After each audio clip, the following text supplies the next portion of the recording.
사회문화 1단원 다섯 번째 시간 양적 연구 방법을 오늘 배웁니다. 만화 한 장면을 가져와 봤는데요.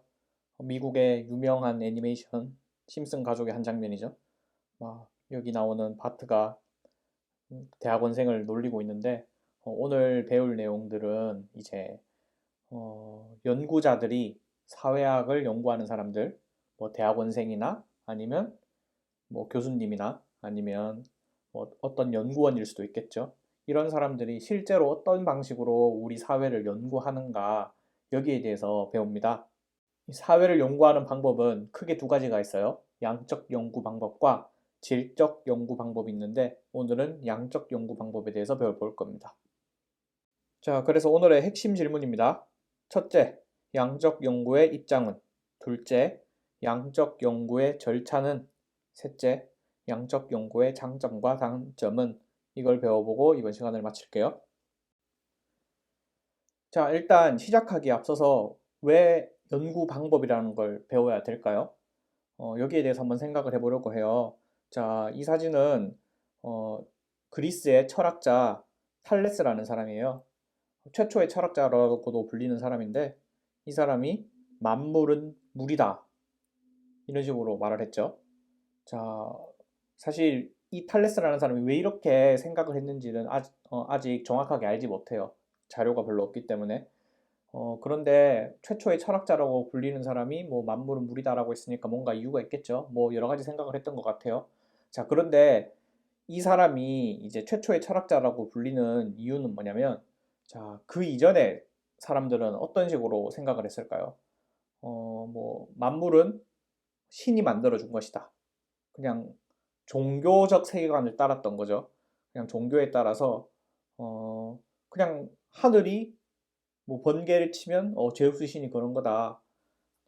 이런 식으로 생각을 했는데, 이 사람은 처음으로, 이 세계의 본질에 대해서 논리적으로 생각을 했던 거예요.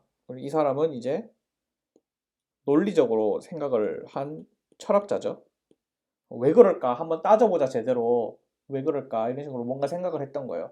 자, 그런데 어쨌든 이 사람의 한계는 뭐였냐면, 어쨌든 사실 뇌피셜로 생각을 했던 거죠. 증거가 없던 거예요. 그러니까 이 사람의 생각은 그냥 본인이 논리적으로 뭔가 생각을 했지만 증거가 없었죠. 자, 그런데 지금 우리는 세계가 뭘로 이루어져 있는지 다들 알고 있죠? 자, 존 볼터리라는 화학자입니다. 자, 이 사람이 과학적으로 이제 원자설을 처음 주장한 사람으로 알려져 있어요. 이 사람이 만물은 원자다. 우리도 지금 만물은 원자로 되어 있다는 사실을 알고 있죠. 자, 그런데 어떻게 알고 있나요? 이 사람도 뭔가 생각을 했겠죠? 이 사람도 생각을 했어요. 자, 근데 생각을 한 거를 넘어서서 이 사람의 생각은 뭘로 뒷받침되냐면 증거가 있는 거죠.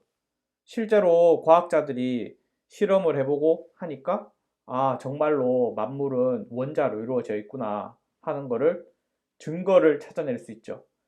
자, 이런 게 바로 아까 앞에서 봤던 철학과의 차이. 이런 게 바로 증거를 통해서 사고하는 거. 과학이죠, 과학. 객관적인 어떤 증거를 통해서 어, 그냥 생각을 넘어서서 이렇게 증거를 들이미니까 이게 아니라고 할 수가 없잖아요. 자, 이렇게 과학이 엄청나게 발전을 하면서 옛날에 이제 유럽 사람들이 엄청나게 충격을 먹게 돼요. 지식인들이. 과학적 지식들이 막 넘쳐나고 그래서 이 온 세상을 과학으로 밝혀낼 수 있을 거야. 이런 믿음이 팽배해져 나가는 시기가 있었습니다. 이 시기에 등장한 이제 사회학계의 스타가 오기스트 꽁트라는 사람인데요. 자, 이 사람은 흔히 사회학의 아버지라고 불리는 사람입니다. 사회학의 창시자라고 불리는 사람인데, 자, 이 사람이 어떤 생각을 했냐면, 이렇게 과학이 막 발전하고, 만물은 원자로 있다는 것도 밝혀지고, 뉴턴의 만류인력 이런 것도 나오고 하니까, 자, 어떤 생각을 하냐면, 아, 어쩌면 사회도 이 과학에서 쓰는 방법을 통해서 연구해 볼 수 있지 않을까? 이런 생각을 해요. 자, 과학에서 어떤 식으로 연구를 하죠? 과학에서 가설을 세우고, 그리고 이 실험을 통해서 증거를 찾죠. 그래서 맞나 안 맞나 검증을 하죠. 이런 방법을 사회에도 적용해보자. 이런 생각을 이 사람이 하게 됩니다. 자, 그렇게 해서 탄생한 방법이 양적 연구 방법이라는 연구 방법이에요. 양이 뭐예요? 숫자죠, 숫자. 숫자를 통해서 사회도 연구를 할 수 있다. 숫자는 어떤 숫자? 내가 수집한 데이터를 통한 숫자. 마치 과학처럼, 과학에서 실험하는 것처럼. 자, 그래서 이 과학에서 쓰는 방법을 빌려오는 거잖아요. 이 양적 연구 방법은 자연과학에서 쓰는 연구 방법을. 그래서 이 과학과 사회에서 쓰는 방법이 하나로 같을 수 있다. 방법이 하나다. 이런 의미에서 뭐라고 부르냐면 이거를 일원론적 방법론이라고도 부릅니다. 방법이 하나라는 소리예요. 일원론. 과학에서 쓰는 거랑 똑같이 사회를 연구할 수 있다. 일원론적 방법론이라고도 합니다. 양적 연구 방법을. 자, 그러면 이 꽁트 같은 사람은 자, 어떻게 생각을 했냐면 자, 자연현상이랑 사회문화 현상이 엄청나게 다르다면 완전히 다른 현상이라면 과학에서 쓰는 방법을 쓰면 틀린 거겠죠. 그런데 꽁트 같은 사람은 자연현상과 사회문화 현상을 차이가 있긴 하지만 별 차이가 없는 것으로 봤어요. 마치 사회문화 현상도 자연현상처럼 숫자를 통해서 이해할 수 있다. 이렇게 생각을 했던 거예요. 과학에서 쓰는 방법을 쓸 수 있다는 거죠. 그래서 자연현상과 마찬가지로 사회문화 현상을 숫자로 나타낼 수 있다. 계량화. 그리고 숫자로 나타낼 수 있으면 통계를 쓸 수가 있겠죠. 통계적인 분석이 가능하다. 이런 식으로 생각을 합니다.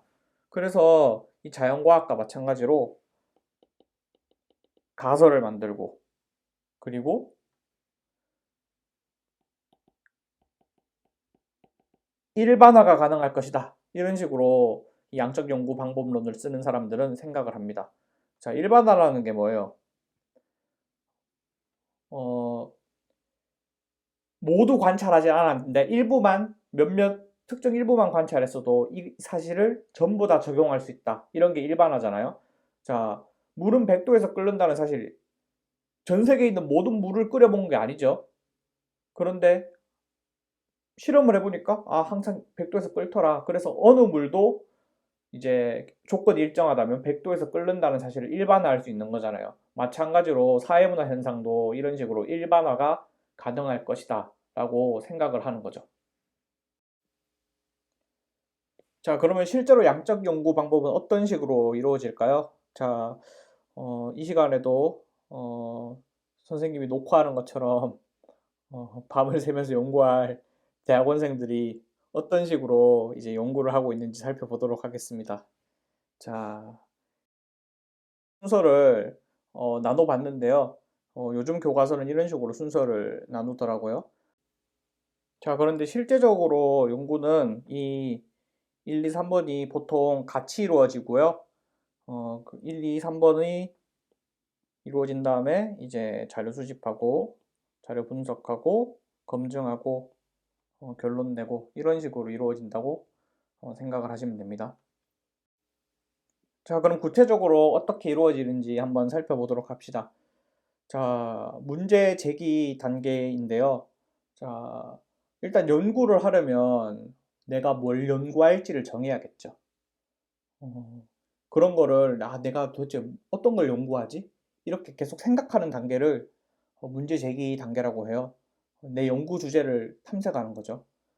사실 굉장히 시간이 오래 걸리는 단계입니다. 뭔가 이 세상에 아직 안 알려진 새로운 사실을 내가 생각을 해야 되는 거잖아요. 평소에 뭐 사회에 관심도 많고 여러 가지 생각도 하고 해야겠죠. 실제로 연구자들은 이제 이 문제 제기 단계에서 어떤 식으로 진행을 하냐면 계속 논문을 읽습니다. 계속 논문 읽고 학회도 다니고 세미나도 가고 뭐 강의도 듣고 하겠죠. 그런 식으로 계속 뭔가 공부를 계속 해나가면서 내 연구 주제를 찾는 단계예요. 아주 외롭고 힘든 그런 단계라고 할 수 있습니다. 자, 그러면 이제 내 연구 주제를 찾았어요. 그러면 이제 그 다음 단계는 가설을 만들어야 됩니다. 자, 양적 연구 방법은 자연과학에서 쓰는 연구 방법을 빌려온 연구 방법이라고 했죠. 이 과학에서 실험을 하는 것처럼 가설을 설정하고 검증을 해야 되잖아요. 그래서 반드시 양적 연구에서는 내 연구 문제를 가설로 만들어야 됩니다. 자, 이 가설이 굉장히 양적 연구에서 중요하기 때문에 가설은 좀 더 자세하게 알아볼게요. 가설이 어떤 건지. 자, 가설. 이 가짜가 어, 가상 이런 거잖아요. 미리 세워본 결론이라고 할 수 있습니다. 그래서 이거를 연구 주제에 대한 잠정적 결론이라고 할 수 있습니다. 내가 미리 어떤 연구 주제에 대해서 이거는 이럴 거야 그러면서 미리 한번 결론을 세워보는 게 가설이죠. 미리 결론을 세워 놓아야 그거를 검증을 할 수 있으니까요. 자, 그런데 이 가설은 반드시 변수와 변수의 관계여야 합니다. 자, 변수가 뭐냐? 수학 시간에 x, y 그러면서 해서 다루는 것들 있죠. 함수에 집어넣는 거 있잖아요. 이 양적 연구를 숫자로 한다고 그랬죠. 그래서 반드시 어떤 데이터 두 개가 필요한데 이 측정할 수 있는 데이터를 변수라고 생각하시면 돼요. 이 수학 시간에 배우는 변수랑 똑같습니다. 그래서 이 변수는 두 가지로 나눠요. 독립 변수와 종속 변수로 나뉘는데 이 독립 변수는 쉽게 말해서 원인이 되는 변수고 종속 변수는 쉽게 말해서 결과가 되는 변수예요. 제가 선생님이 계속 쉽게 말해서라고 반복을 하죠. 정확하지 않은 설명입니다, 사실. 왜냐하면 이 변수와 변수가 사실 원인과 결과의 관계가 아닐 때도 간혹 있어요. 사실 아닐 때가 훨씬 많은데 이해를 쉽게 하기 위해서 선생님이 그냥 원인, 결과라고 얘기를 했는데 정확하게 설명을 하면 이 독립 변수는 말 그대로 독립적으로 변하는 그런 변수라고 할 수 있고 종속 변수는 종속이 어디에 종속된다는 거잖아요. 이 독립 변수의 영향을 받을 것이다 라고 생각되는 그런 변수입니다. 자, 잘 모르겠죠, 뭔 소린지. 자, 그러면 예시를 한번 들어볼게요. 자, 이게 독립 변수, 그리고 이게 종속 변수라고 해봅시다. 그러면 독립 변수에 의해 종속 변수가 영향을 받을 것이다 라고 생각이 드는 거잖아요. 자, 예시를 한번 들어볼게요. 자, 항상 가설은 뭐뭐라면 뭐뭐일 것이다 라는 식으로 표현됩니다. 자, 선생님 수업을 들으면, 자, 김쌤 수업을 들으면, 수업을 들으면 들을수록 사문 성적이 올라갈 것이다. 자, 이것 때문에 이게 변할 것이다 라고 생각되는 거잖아요. 그래서 이게 독립변수. 선생님 수업을 들으면 들을수록 선생님 수업을 듣는 시간이겠죠. 이게 독립변수. 그리고 사회문화 성적이 종속변수인 거죠. 자, 뭐 다른 예시를 들어볼까요? 자, 밥을 많이 먹을수록 몸무게가 증가할 것이다. 자, 그러면 독립변수는 뭐예요? 밥을 먹는 양이죠. 종속변수는 내 몸무게가 되는 거죠. 자, 이렇게 항상 가설은 이 두 가지의 변수가 필요하고요. 그리고 변수 간에 관계가 있어야 됩니다. 뭐뭐라면 뭐뭐일 것이다.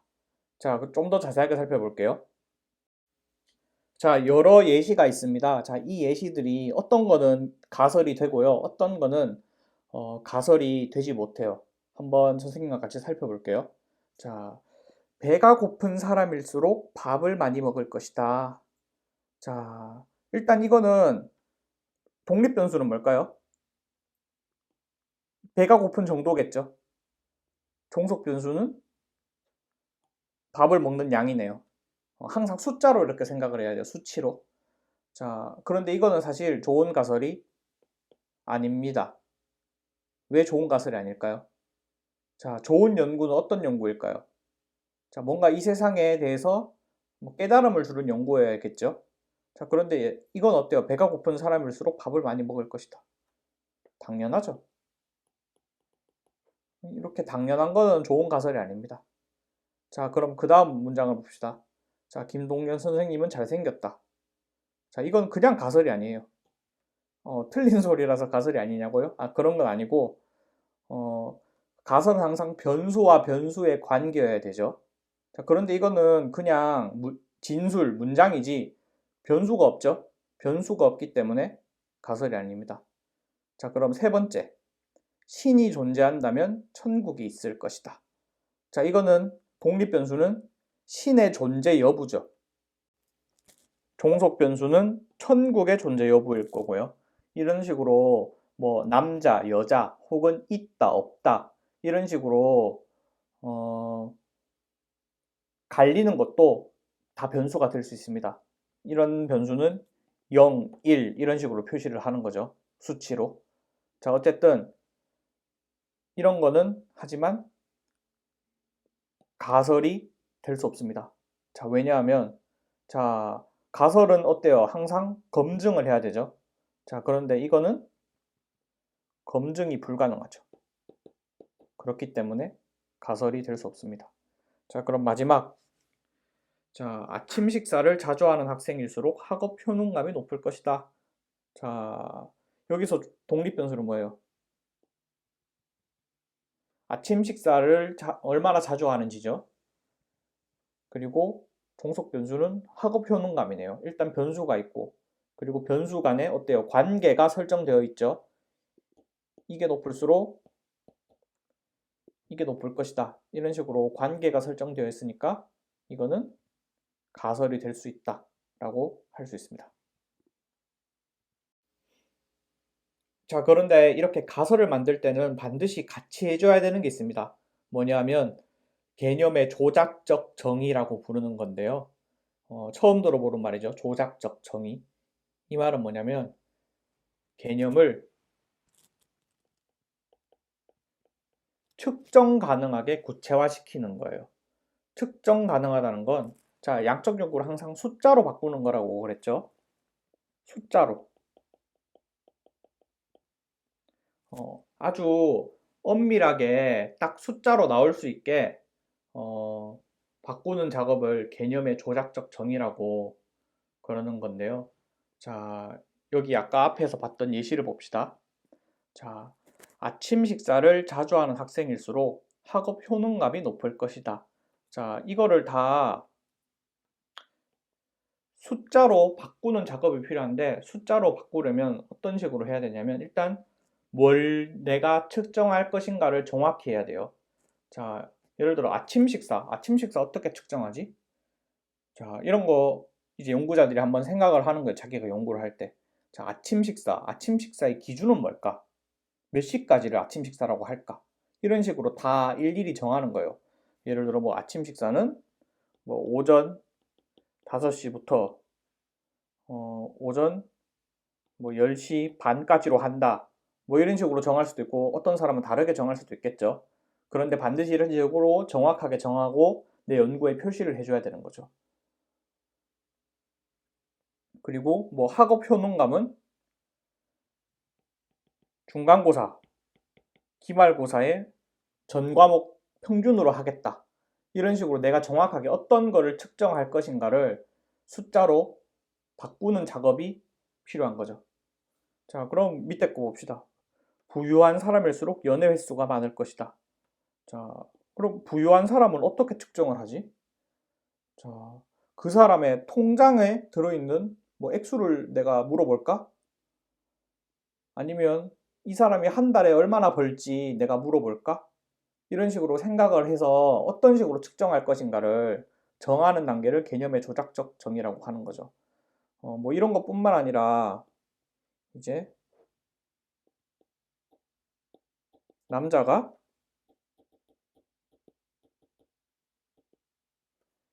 여자보다 어, 범죄율이 높을 것이다. 자, 예를 들어 뭐 이런 가설을 설정했다고 해봅시다. 자, 이런 것도 자, 그러면 남자를 0으로 하고 여자를 1로 하겠다. 범죄율은 뭐 우리나라 형법을 위반한 것으로 하겠다. 뭐 이런 식으로 다 숫자로 바꾸는 작업이 필요한 거죠.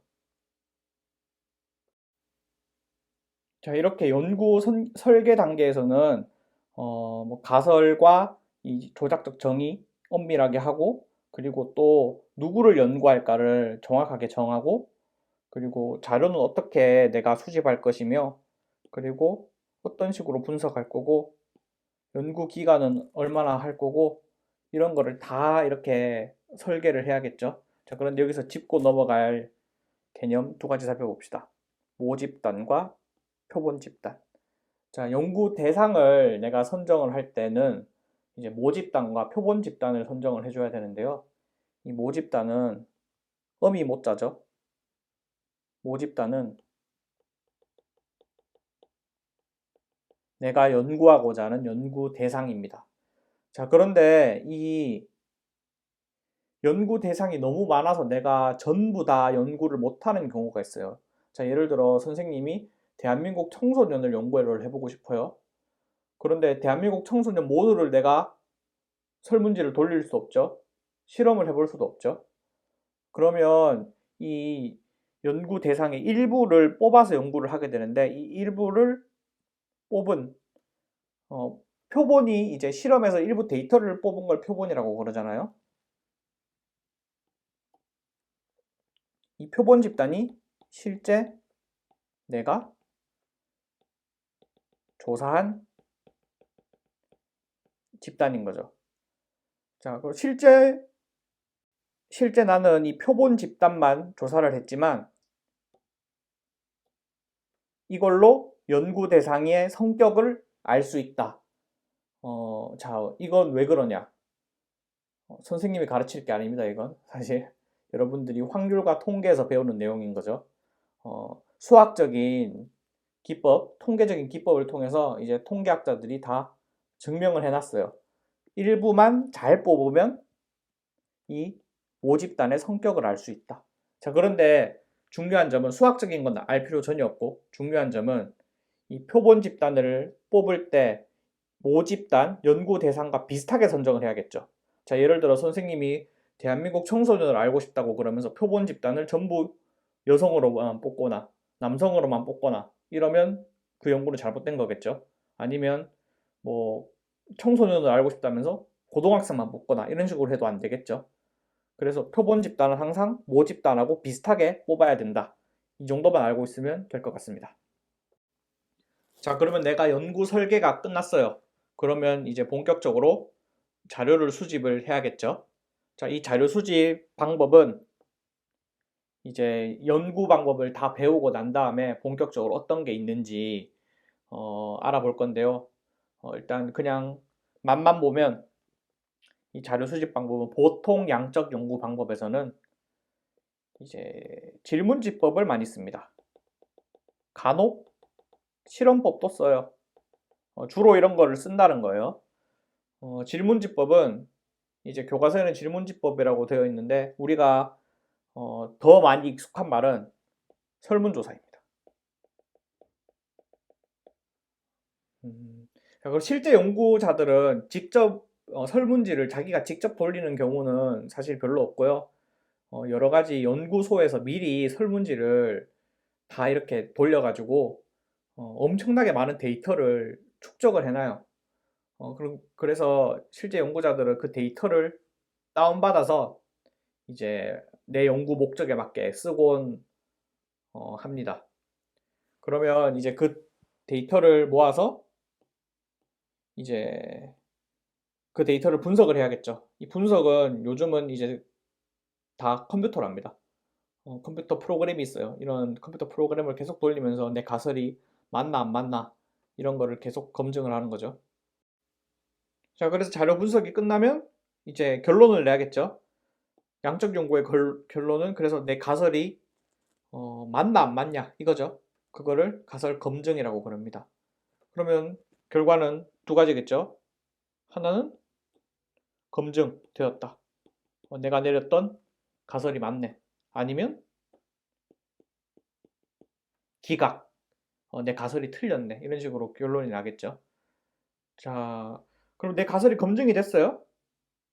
그러면 이제 내 연구한 거를 발표를 하는 거죠. 발표하기 전에는 이제 글을 쓰는 작업이 필요한 거죠. 이제 내 연구에 대해서 이제 계속 글을 쓰고 다듬고 하는 거예요. 그래서 최종적으로 내 연구의 결론을 내는 거죠. 내 연구의 결론은 이렇다. 이 가설이 맞기 때문에 어떠할 것이다 이런 거를 쓰는데 그냥 단순하게 내 연구의 결론이 맞다 안 맞다 이런 거를 넘어서서 이 연구의 결론이 우리 사회에 주는 함의 같은 것도 얘기를 합니다. 이 연구의 결론이 어떻기 때문에 우리 사회는 이런 식으로 나아가야 될 것이다. 혹은 사람들은 이렇게 행동해야 될 것이다. 이런 식으로 이제 여러 가지 말을 덧붙여요. 자, 그리고 잘 만들어진 양적 연구는 일반화가 가능합니다. 자, 그런데 선생님이 앞에 조건을 달았죠. 잘 만들어진이라고 했어요. 아무거나 일반화를 할 수는 없어요. 그 연구에 문제점이 있으면 일반화를 할 수가 없다는 거죠. 자, 예를 들어 선생님이 이제 뭐 선생님의 수업이 효과가 있는지 알아보기 위해서 이제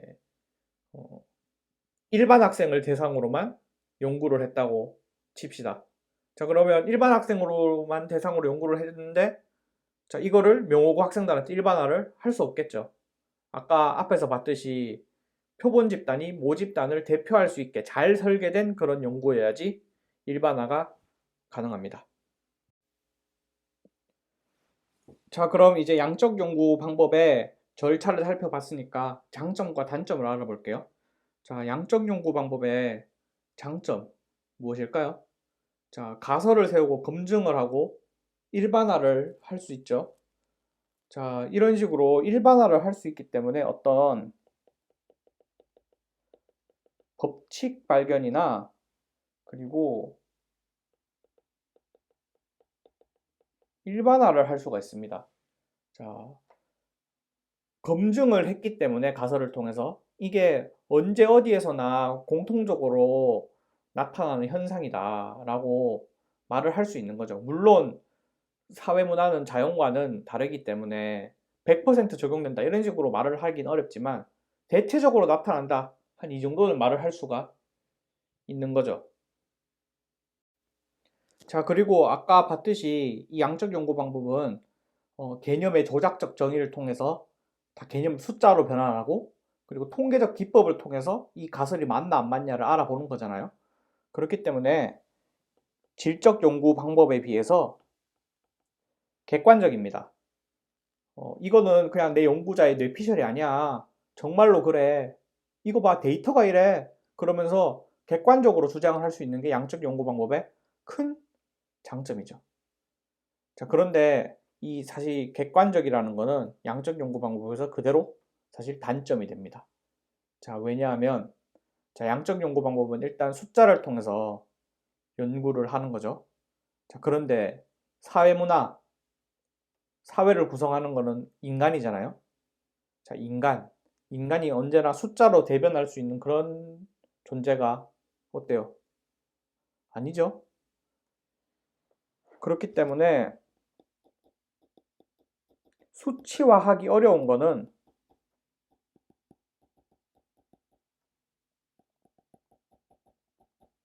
불가능합니다. 자, 수치화하기 어려운 게 어떤 걸까요? 바로 인간의 마음이죠. 오해할 수 있는데 인간의 마음 자체를 양적 연구가 못한다는 건 아니고 인간의 마음을 깊게 연구하는 게 불가능하다는 겁니다. 자, 인간의 마음 수치화할 수 있죠. 자, 예를 들어 뭐 너를 사랑하는 정도를 숫자 0부터 10까지 어느 정도로 사랑해? 이런 식으로 물어볼 수 있잖아요. 하지만 그건 어때요? 아주 얕게 물어보는 거죠. 깊게 물어보는 게 아니잖아요. 그러면 연애 편지를 쓸 필요가 없겠죠. 연애 편지를 쓰는 이유가 뭐예요? 내가 너를 얼마나 사랑하는지를 구구절절하게 여러 가지 이유를 대면서 말을 하기 위한 거잖아요. 자, 그런데 자, 내가 연애 편지 줬어. 나는 너를 100만큼 사랑한다. 그러면 누가 감동을 받아요? 감동을 받지 않죠. 이렇게 인간의 마음은 어때요? 숫자로 표현하기가 아주 어려운 영역이잖아요. 이런 식으로 어떤 우리가 인간의 마음을 깊게 연구할 때는 양적 연구 방법이 어렵다는 겁니다. 뭐 구체적 예시는 어떤 게 있을까요? 자, 예를 들어 온라인 수업을 준비하는 김동현 교사의 어려움이 어떤 게 있는지 연구를 해보자. 자, 얼마나 어렵습니까? 1부터 5까지 대답해 보세요. 어때요? 아주 얕게 연구할 수밖에 없죠. 하지만 이제 다음 시간에 배울 질적 연구는 이제 인터뷰를 통해서 이럴 때 어떤 마음이 들었어요. 이럴 때는 어떤 어려움을 겪고 정말 힘듭니다. 이런 식으로 어, 인터뷰를 하거나 또 뭐 여러 가지 방법을 통해서 이래서 김 교사는 어려움을 겪고 있구나. 그러면서 아주 깊게 이해를 할 수 있는 거죠. 양적 연구는 이런 게 불가능하다는 겁니다. 자, 이렇게 양적 연구 방법 살펴봤고요. 다음 시간은 질적 연구 방법과 그리고 양적 연구 방법과 질적 연구 방법이 어떤 게 다른지를 배워볼 겁니다. 자, 고생했어요.